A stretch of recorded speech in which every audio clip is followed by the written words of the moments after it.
Good morning all. आज हम लोग नेक्स्ट टॉपिक की ओर बढ़ेंगे। पहले हमने प्रिज्म है जो हमारे पास जो पूर्णांतरिक परावर्तन है, क्रांति कोण है, उनके बारे में हमने पढ़ लिया था। उनकी कुछ घटनाएं थी पूर्णांतरिक परावर्तन की, उनको भी हमने पढ़ा। तो आज हम बात करेंगे नेक्स्ट टॉपिक की। टॉपिक का नाम है गोलीय पृष्ठ पर अपवर्तन। गोलीय पृष्ठ पर अपवर्तन हमारे पास टॉपिक रहेगा। तो अब हम देखते हैं गोलीय पृष्ठ पर अपवर्तन किस प्रकार से होता है। तो पहले हम लोग क्या करते हैं, कोई गोलीय पृष्ठ की बात करते हैं। गोलीय पृष्ठ लेंगे हम लोग। तो हमने एक गोलीय पृष्ठ ले लिया है जिसको मैंने नाम दे दिया है ए बी। हमने ए बी एक गोलीय पृष्ठ ले लिया है जो कि दो पारदर्शी माध्यमों से घिरा हुआ है। पारदर्शी एक पृष्ठ लिया गया है। यहां पर हम लोग एक बिंदु P ले लेते हैं। ध्रुव की बात कर रहे हैं कि यहां पर ध्रुव होता है। तो फिर हम लोग क्या करते हैं, यहां पर कोई ऑब्जेक्ट रखी हुई है। ऑब्जेक्ट से कोई प्रकाश किरण चलती हुई जा रही है, ऑब्जेक्ट O। तो ये प्रकाश किरण फिर अपवर्तित होकर इस डायरेक्शन में चली जाएगी अपवर्तन के बाद। तो यहां पर इसकी इमेज आई यानी कि प्रतिबिंब प्राप्त हो जाता है। और यहां पर एक हम लोग अभिलंब डाल देते हैं, बिंदु C से गुजरता है वक्रता केंद्र से। तो हमने यहां पर एक अभिलंब डाल दिया है। तो अब हम लोग देखते हैं यहां पर कि वस्तु जो है ये मुख्य अक्ष के साथ कोण बना रही है अल्फा, और ये कोण जो है मुख्य अक्ष के साथ कोण बन रहा है बीटा, और यहां पर मुख्य अक्ष के साथ कोण बन रहा है गामा। तो हमने अल्फा, बीटा और गामा जो है एंगल ले लिए हैं, कोण ले लिए हैं। और फिर हम बात करते हैं, ये हमारे पास आपतित किरण है और ये हमने एक अभिलंब खींचा है। आपतित किरण अभिलंब के साथ जो कोण बनाती है उसे आपतन कोण आई कहते हैं। और ये अपवर्तित किरण है और ये अभिलंब है।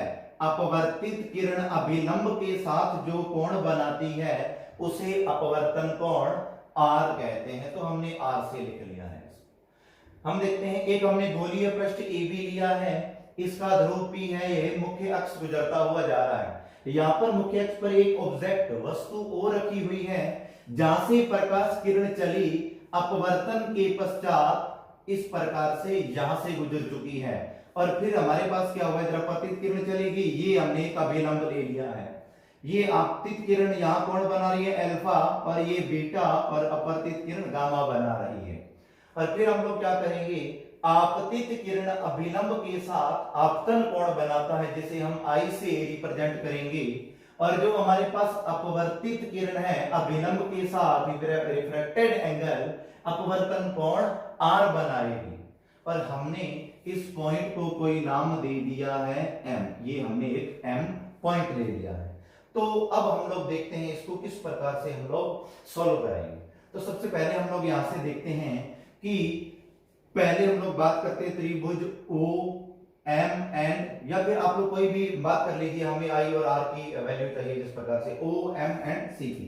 तो हम लोगों ने पहले त्रिभुज ले लिया है O M C से। तो हम लोगों को ये त्रिभुज दिखाई दे रहा है O M C।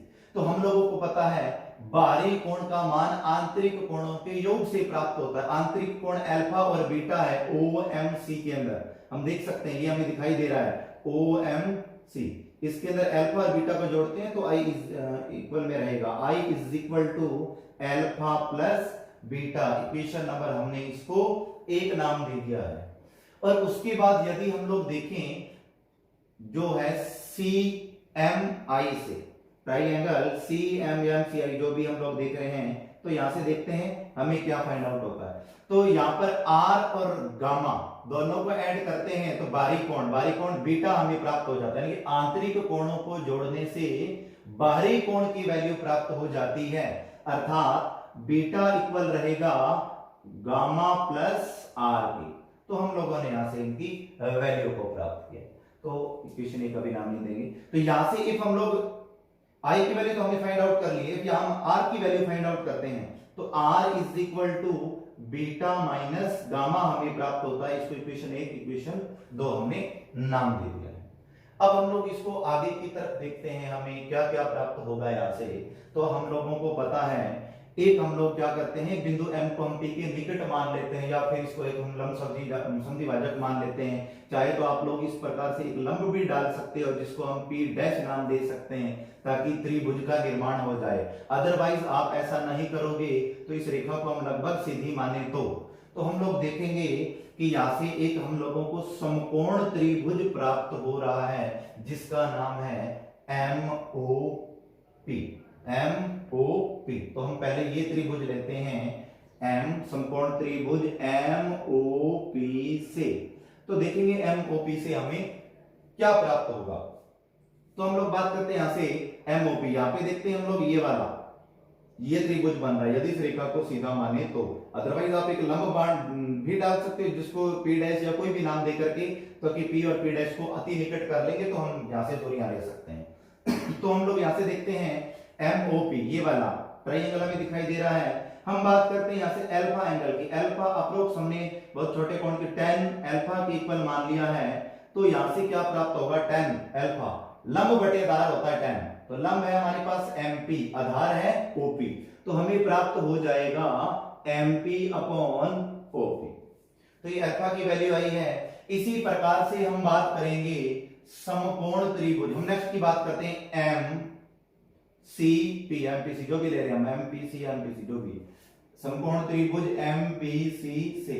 तो हम लोग यहां से देखते हैं बीटा हमें प्राप्त हो रहा है, बीटा हमने tan बीटा के इक्वल ले लिया है, तो हमें क्या प्राप्त होगा, ये वाला त्रिभुज की हम बात कर रहे हैं, लंब बटेदार, लंब MP है, आधार PC है, तो यहां पर प्राप्त हो जाएगा MP अपॉन PC। फिर हम बात करेंगे इसी प्रकार से नेक्स्ट की MPI से, समकोण त्रिभुज MPI से। तो हम लोग यहां से देखने जा रहे हैं MPI हमें क्या प्राप्त हो रहा है, MP को। तो MPI से हम लोग देखते हैं इसको, हमें ये वाला समकोण त्रिभुज दिखाई दे रहा है, तो यानी कि गामा यहां पे दिखाई दे रहा है हमें, approx tan gamma is equal to हमें क्या प्राप्त हो जाएगा, लंब बटेदार, लंब है MP और आधार कितना है हमारे पास PI, तो हमने MP अपॉन क्या ले लिया, PI। तो हमें अल्फा बीटा और गामा की भी अभी वैल्यू जो है वो प्राप्त हो चुकी है।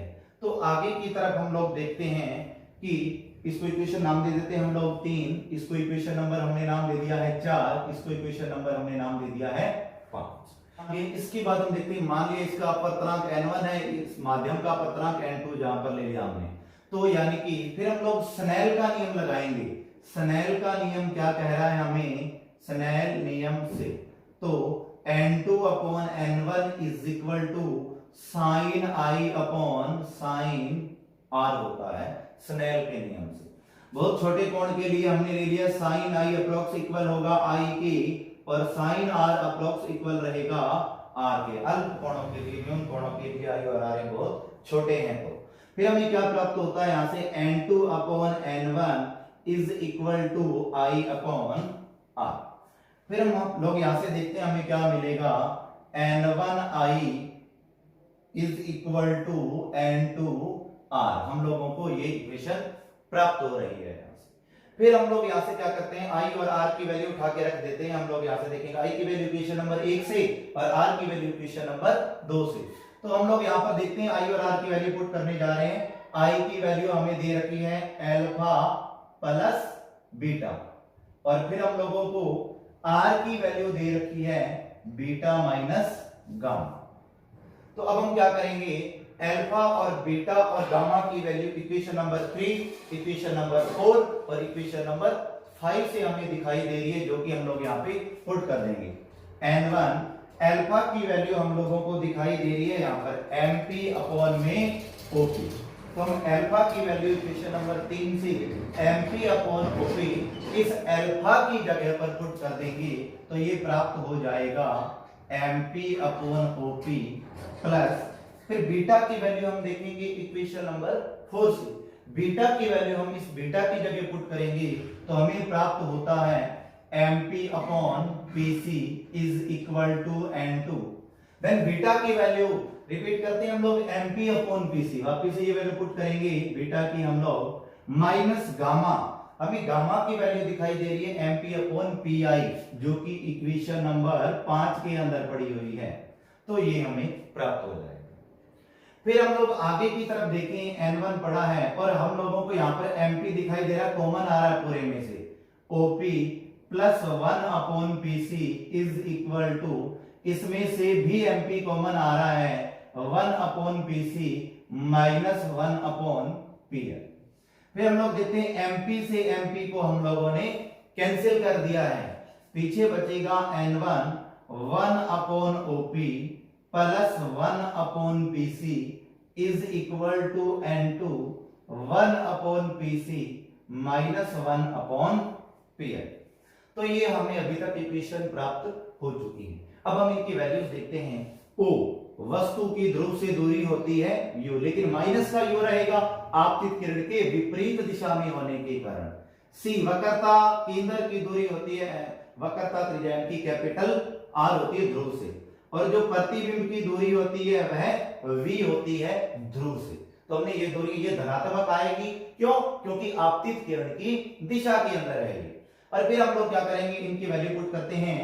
N1 OP की वैल्यू हमें दिखाई दे रही है माइनस का U है, तो हम लोग यहाँ पे पुट कर देंगे माइनस का U प्लस PC की वैल्यू हम लोगों को दिखाई दे रही है R प्लस का, तो हम लोगों ने प्लस का R पुट कर दिया है।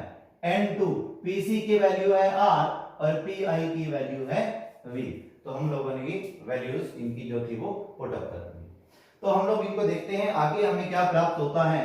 N1 का अंदर गुणा करते हैं, minus N1U plus N1/R is equal to N2/R minus N2/V। तो हमें ये इक्वेशन अभी तक प्राप्त हुई। हम इसको दोबारा से देखते हैं कि हमें AB एक गोलीय पृष्ठ लिया गया है, अपवर्तक माध्यम है, O वस्तु रखी है मुख्य अक्ष के ऊपर, जहां से प्रकाश किरण चली तो ये अपवर्तित होकर के I के ऊपर इसका प्रतिबिंब प्राप्त हो चुका है, और फिर हम लोगों ने यहां से एक अभिलंब डाल दिया है वक्रता के अंदर, C से देख सकते हैं हम लोग इसको। आपतित किरण कोण बना रही है मुख्य अक्ष के साथ I, अभिलंब बना रहा है बीटा अल्फा सॉरी और बीटा, और प्रतिबिंब जो है वो कोण बना रहा है मुख्य अक्ष के साथ गामा। हम देख सकते हैं यह आपतित किरण है, आपतित किरण अभिलंब के साथ आपतन कोण बनाती है, जिसे हम लोग I से प्रदर्शित करेंगे, और अपवर्तित किरण अभिलंब के साथ कोण बनाएगी, जिसे अपवर्तन कोण R से प्रदर्शित करते हैं। इसको बिंदु को M नाम दे दिया है, ध्रुव P है। वस्तु की दूरी ध्रुव से U होती है माइनस का, क्योंकि आपतित किरण के विपरीत दिशा में है। वक्रता केंद्र की दूरी वक्रता त्रिज्या कहलाती है ध्रुव से, जिसको कैपिटल R से रिप्रेजेंट करते हैं, और इमेज प्रतिबिंब की जो दूरी होती है पोल से ध्रुव से वो V होती है, ये भी धनात्मक रहेगी क्योंकि आपतित किरण की दिशा में है, और आपतित किरण की विपरीत दिशा में होने के कारण वस्तु की दूरी, बिंब की दूरी जो है वो U माइनस का प्राप्त हो जाएगा। N1 N2 इसकी रिफ्रैक्टिव इंडेक्स अपवर्तनांक लिए हैं। हम देखते हैं त्रिभुज OMC से, तो हम लोगों को यहाँ से दिखाई दे रहा है OMC, I का मान बाहरी कोण है जो कि अल्फा और बीटा से प्राप्त हो रहा है, तो alpha plus beta equation number 1 नाम दे दिया। फिर CMI यहाँ पर देखते हैं हम लोग, बाहरी कोण यहाँ पर बीटा जो कि R प्लस गामा से प्राप्त हो रहा है, R की वैल्यू निकालेंगे तो गामा इस साइड आके माइनस का हो जाएगा। हमने इक्वेशन नंबर इसको 2 नाम दे दिया है। फिर हम लोग यहाँ से देखते हैं अल्फा बीटा और गामा की वैल्यू प्राप्त करने के लिए, क्योंकि हमें यहाँ पर चाहिए थी अल्फा बीटा गामा की वैल्यू, इसलिए तो MPO जो है MPO ये हमें समकोण त्रिभुज दिखाई दे रहा है। अल्फा अप्रोक्स छोटे कोण के लिए tan अल्फा की इक्वल ले लिया वैल्यू प्राप्त करने के लिए, MP/PO प्राप्त हो जाएगा या OP। फिर हम लोग बीटा के लिए MPC देखेंगे तो MP/PC प्राप्त हो जाएगा हमें, और MPI में देखेंगे तो MP/PI प्राप्त हो जाएगा, लंब बटे आधार से देखा है हमने। स्नेल का नियम N2/N1 sin I/sin R लगा दिया, sin I छोटे कोण के लिए I के इक्वल ले लिया और sin R भी R के इक्वल ले लिया, तो N2/N1 I/R हमें प्राप्त हो जाता है। Cross multiply N1I = N2R। I की वैल्यू इक्वेशन नंबर 1 से और R की वैल्यू इक्वेशन नंबर 2 से उठा करके हमने इनकी जगह पर पुट कर दी है, और फिर हम लोगों ने अल्फा बीटा और गामा तीनों की जो वैल्यूज थी वो हम लोगों ने उठा करके इनकी जगह पुट कर दी है।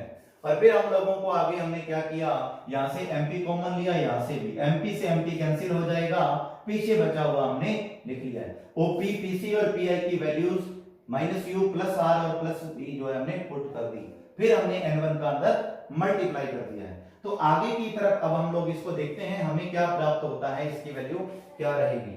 तो हमें यहाँ से प्राप्त हो जाएगा कि R1 को हम इकट्ठा कर लेते हैं, N2 अपॉन V को इस साइड लेकर आते हैं हम लोग, तो वो प्लस का होगा और N1 अपॉन U माइनस का, इधर पढ़ाई है, is equal to N2 upon R है, N1 अपॉन R उस साइड जाता है तो माइनस का होगा, N2 upon V minus N1 upon U, हमने R एलसीएम ले लिया है N2 minus N1 upon R, तो ये हमें इसका फॉर्मूला फाइंड हो जाएगा, जो कि गोलीय पृष्ठ पर अपवर्तन का फॉर्मूला होता है N2 upon V minus N1 upon U is equal to N2 minus N1 upon R। यह गोलीय पृष्ठ से अपवर्तन प्राप्त हो चुका है।